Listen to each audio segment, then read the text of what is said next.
Commodity bottlenecks. Why the world is running out of deliverable supply. Flint West reporting.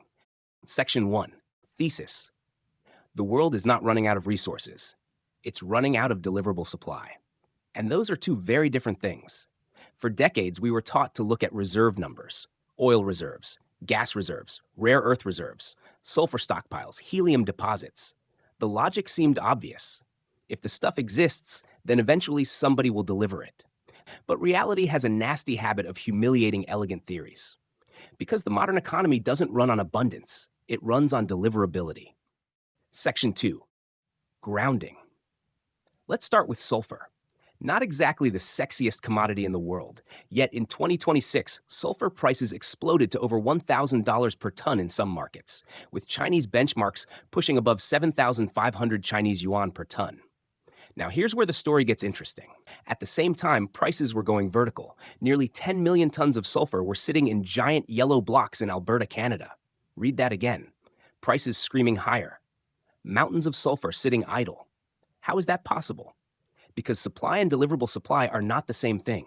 That sulfur isn't sitting neatly packaged beside the customer. It's frozen in giant blocks. It has to be excavated, moved, remelted, reformed, transported by rail, loaded onto ships, delivered across oceans.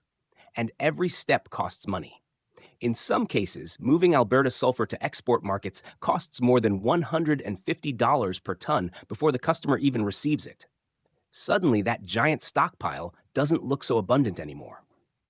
Section 3. The ghost supply problem. This is where most people get fooled. They see abundance. The market sees bottlenecks. The world is full of resources that exist on paper but don't exist where they matter.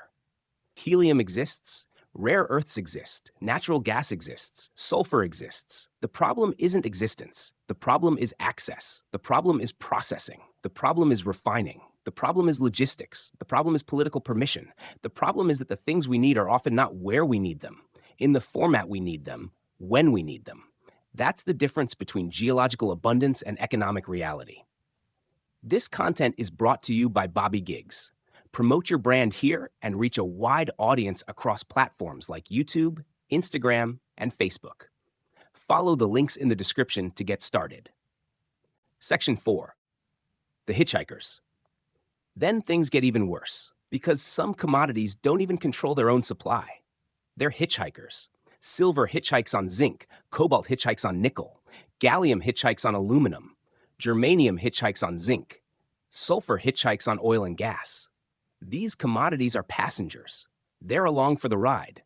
Their production depends on somebody else's economics, which creates a strange phenomenon.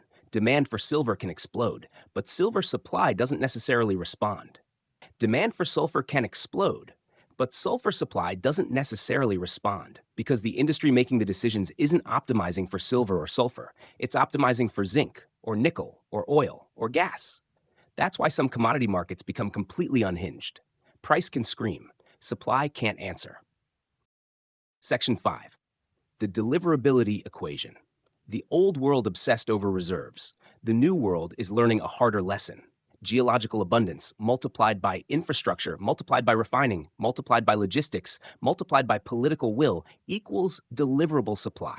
If any one of those terms approaches zero, deliverable supply approaches zero. A mine without refining capacity isn't supply. A refinery without rail isn't supply. A stockpile without processing isn't supply. A resource blocked by geopolitics isn't supply.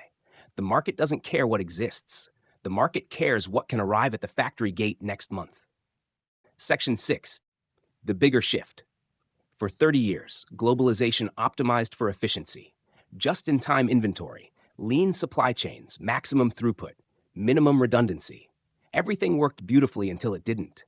Then came energy shocks, export controls, rare earth restrictions, sanctions, shipping disruptions, strategic competition, and suddenly the world remembered something it had forgotten. Resilience matters. Optionality matters. Redundancy matters. Because efficiency without resilience is just fragility in disguise. Section 7. Conclusion. The world is not running out of sulfur. It is not running out of helium. It is not running out of rare earths. It is not even running out of energy. What it is running out of is deliverable supply. the ability to extract, refine, transport, govern, and deliver critical resources exactly where they are needed, exactly when they are needed. For decades, markets rewarded abundance. Increasingly, they reward bottlenecks.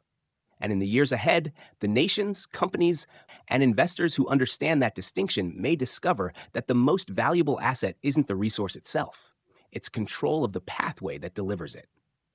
Flint West signing off.